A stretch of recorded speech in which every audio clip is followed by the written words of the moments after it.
Welcome to the Occult London podcast. This is a new podcast dedicated to exploring magic, mysticism, the Kabbalah, as well as other topics. If you like the podcast, please write a review and rate us on iTunes, as it will really help us to get this message out there. Also, be sure to visit our website at occultlondon.co.uk, where you can subscribe to the show. If anyone has any questions for me, then I'd love to hear from them, so please reach out. I'd love to answer your questions. You can find my Facebook on the show notes, or alternatively, email us at occultlondonpodcast@gmail.com. Hope you enjoy it. In today's episode, we will be continuing our discussion on the different archangels of the Kabbalistic Tree of Life, and we will be discussing the Archangel Sandalphon. Sandalphon is an archangel that's very close to the majority of us, as he is the angel who is attributed with looking after Malkut and the material world that we live in, as well as being the guide or intelligence of this planet. He is also traditionally associated being the archangel of music and also influencing all aspects of musical expression. On the Tree of Life, as you may have heard with our episode on Malkut, the densest, heaviest level of reality is known as Malkuth. This is where our physical bodies exist and where anything physical resides, and all of the level of material is ruled by the Archangel Sandalphon. Sandalphon is traditionally thought to be the twin of Metatron, and they're meant to work together as a team, and Metatron directs the flow of divine energy down the Tree of Life, and Sandalphon is really responsible for directing it to all things in the realm of Malkuth, ensuring that nothing has too much or too little of that divine energy. And there's an interesting story in relation to this that talks about there being an older Malkuth before the current one that could not handle the powers of Keter, and so it shattered into pieces, and it's meant to exist below our current reality. Sandalphon has many different titles, including Master of Song, Angel of Glory, Prince of Prayer, and his support for the repentant. He's also been known as the Angel of Tears.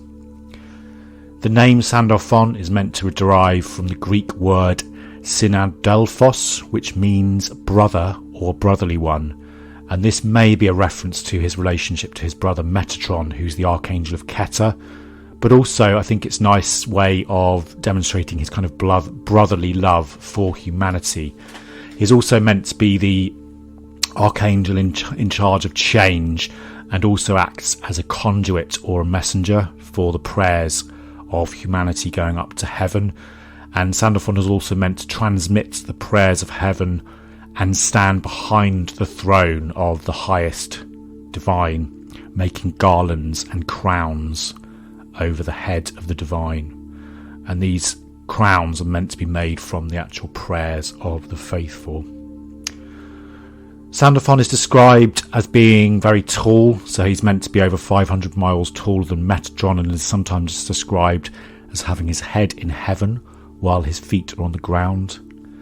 He also has various other names that he's been called as well, such as Hadraniel, Havivel, Yagidedel, and is also usually described as being slightly feminine in appearance, dressed in olive, citrine, russet and black, and also wearing sandals.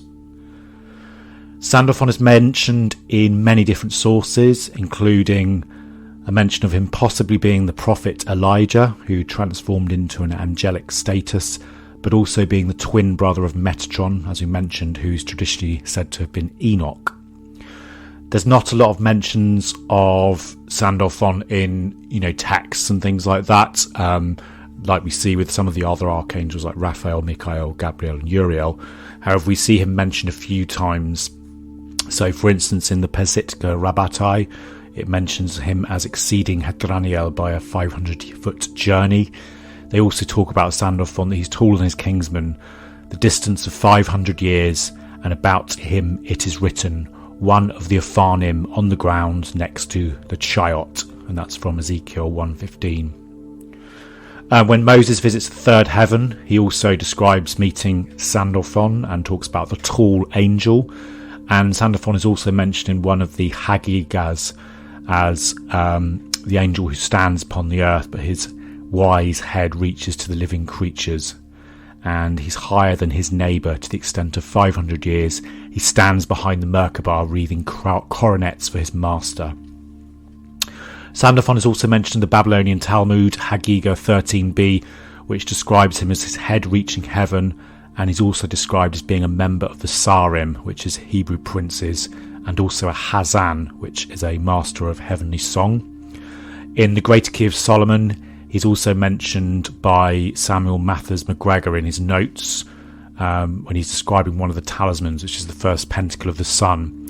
And I quote, "The countenance of Shaddai, the Almighty, at whose aspect all creatures obey, and the angelic spirits do reverence on bended knees. This singular pentacle contains the head of the great angel Metatron, the vice-regent and representative of Shaddai, who is called the Prince of Countenances and the right-hand masculine cherub of the Ark. As Sandalphon is the left and feminine, on either side is the name El Shaddai. Around is written in Latin, Behold his face and form, by whom all things were made, and whom all creatures obey." And that's from the Greater Key of Solomon. Sandalphon is also mentioned in the liturgy for Sukkot.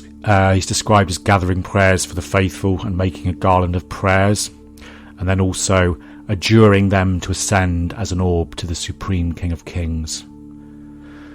In the Zohar, he is also meant to look after the seventh heaven, and is similar to Michael in that he constantly fights the demon Samael. Sandalphon has also been described as being an Ophan, or a wheel, which may be a reference to the wheel within the wheel from Ezekiel's vision of the heavenly chariot in the book of Ezekiel 1. He is the wheel with eyes described by Ezekiel that helps propel the divine chariot, and he's also meant to be involved with the differentiation of sex with regards to the embryo when it's before a child is born. As I mentioned, in Kabbalah he represents the Sephir of Malkut and is said to appear before the feminine presence of the Shekinah and receive human prayers and send them to God. In all his iterations, so wheel, conveyor of prayers, maker of crowns, very much we find with Sandalphon there's a strong connection between the heaven and the earth, the spirit and the material plane, and he very much seems to be involved with this sort of movement and transfer of forces between higher and lower realms. He's a cyclical engine, a kind of dynamic intermediary of divine engagement with the physical universe. Also, from a Kabbalistic point of view, Sandalphon is considered to be another form of Metatron, who's the Archangel of Keter, and it's a nice way of thinking about it. The two twins represent the concept of Keter and Malkut conjoined, and this is something that William Gray talks about in his Ladder of Lights, which is worth looking up from that point of view. And he says the following: "The simplest way to understand this is to think of the Archangel as Sandalphon in relation to the Keter of the tree formed above that point, and as the Metatron of any tree formed below it. Sandalphon as a fruit, Metatron as a seed." So there, and that's from Ladder of Lights by William Gray, but we get this concept of the force coming down from Metatron, and Sandalphon is really that kind of force that enables that pure divine energy of Keter from Metatron to be distributed out and balanced to enable all things to partake of that pure energy. We can also kind of view Sandalphon and Keter as being two aspects of the same being, really. So the feet on the ground and the head in the clouds. So Sandalphon, in his role as Keter, is responsible for governing the Kayosh HaKadesh, and in his Sandalphon form he's looking after the cherubim. In terms of visualizing the angel, he's normally seen as a kind of presence rather than an actual figure. Often people talk about seeing a pair of boots or a huge pair of feet, essentially, rather than an actual being. And, you know, this very much kind of represents this idea of him being a kind of intermediary spirit that coordinates the intelligence and spiritual aspects of the earth with the highest. He's also meant to be, a mediator who creates conditions through which the original form and ideas of the divine can manifest to their highest potential. And this is very relevant from his symbol of the sandals. And Gray points this out when he says the following: "The sound of sandaled feet is a very useful symbol for the earthly functions of Sandalphon. We alert ourselves immediately on hearing the approach of footsteps, the wrongdoer for fear of discovery, the anxious hopefully, everyone for his own reasons. We may think of Sandalphon as the approacher, for that is what he amounts to.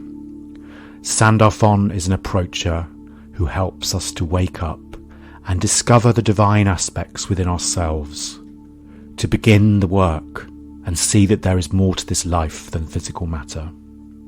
And that's from William Gray, Ladder of Lights. If we think about that sentence from Sandalphon, as magicians, this force is very good energy to work with, because through working with Sandalphon, we're also building a relationship with his twin brother Metatron. The work with Sandalphon activates the other, and so perhaps one day we may become like Sandalphon, with one head in heaven and our feet on the earth to carry out this great work. This is explained quite well. There's a beautiful invocation actually in John Michael Greer's book Circles of Power, which I think is really nice, and I just wanted to quote this because it's a really nice idea of this kind of balancing the heaven and earth together. "I pray that I may be granted the help of thy wise and mighty archangels Metatron and Sandalphon. Metatron, the prince of countenances, and Sandalphon, the reconciler of earth. Help me and guide me in this high work of the magic of light, that I may accomplish the great work of uniting the higher and lower within myself, that I may rend the veil and enter into the light. For the duration of this ceremony, therefore let my outer and material sense be bound, that the inner and spiritual senses may awaken.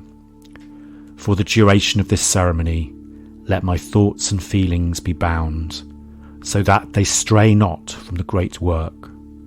For the duration of this ceremony, let my awareness be bound, so that it may turn only onto the higher, in the name of the invite, one, thy aid be granted to me." And that's from Greer's Circles of Power, which is definitely a book worth reading. In terms of connecting with this archangel, as we've seen, he is the Archangel of Malkut in the densest level of reality, where our physical bodies are located. However, what is really important to realise is that the material world and the spiritual world should not be seen as separate, but rather different levels of a higher reality. Sandalphon has a very close relationship with the earth and all beings who live upon it, and for this reason it's a really good ally to work with to help anything kind of manifest in this plane, but also as kind of providing balance and harmony and peace. And he can also be a really good intermediary guide to work with other archangels, as I mentioned, as he's often much easier accessible than some of the others, and has a very strong, loving and nurturing feeling about the energy. So a very good way of kind of reaching out and taking those first steps up the tree of life. I wanted to finish this episode with a poem by a poet called Henry Wadsworth, who was an American poet who died in 1882. And this is a poem called Sandalphon, which I thought was quite nice because there's not much about Sandalphon out there. So it's a really nice finding a poem that someone written about him and honouring this great archangel. This is Sandalphon by Henry Wadsworth. Have you read in the Talmud of old, in the legends the rabbins have told, of the limitless realms of the air? Have you read it, the marvellous story of Sandalphon, the angel of glory, Sandalphon, the angel of prayer? How erect the outermost gates of the city celestial he waits, with his feet on the ladder of light, that crowded with angels unnumbered, by Jacob was seen as he slumbered, alone in the desert at night. The angels of wind and fire chant only one hymn and expire, with the song's irresistible stress, expire in their rapture and wonder, as harpstrings are broken asunder, by music they throb to express. But serene in the rapturous throng, unmoved by the thrush of the song, with eyes unimpassioned and slow, among the dead angels, the deathless, Sandalphon stands listening breathless to sounds that ascend from below, from the spirits on earth that adore, from the souls that entreat and implore, in the fervour and passion of prayer, from the hearts that are broken with losses, and weary with dragging the crosses, too heavy for mortals to bear. And he gathers the prayers as he stands, and they change into flowers in his hands, into garlands of purple and red, and beneath the great arch of the portal, through the streets of the city immortal, is wafted the fragrance they shed. It is but a legend, I know, a fable, a phantom, a show, of the ancient rabbinical lore, yet the old medieval tradition, the beautiful strange superstition, but haunts me and holds me the more, when I look from my window at night, and the welkin above is all white, all throbbing and panting with stars. Among them majestic is standing Sandalphon the angel expanding, his pinions in nebulous bars. And the legend I feel is a part of the hunger and thirst of the heart, the frenzy and fire of the brain, the grasps at the fruitage forbidden, the golden pomegranates of Eden, to quiet its fever and pain.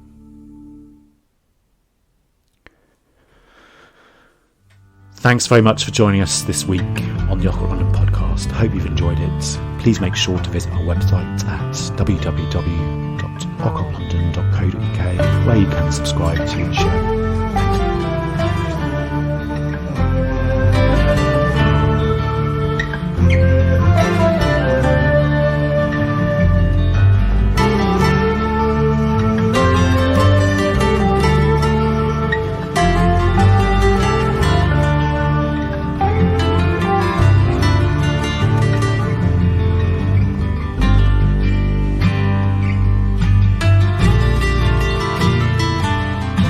Tonight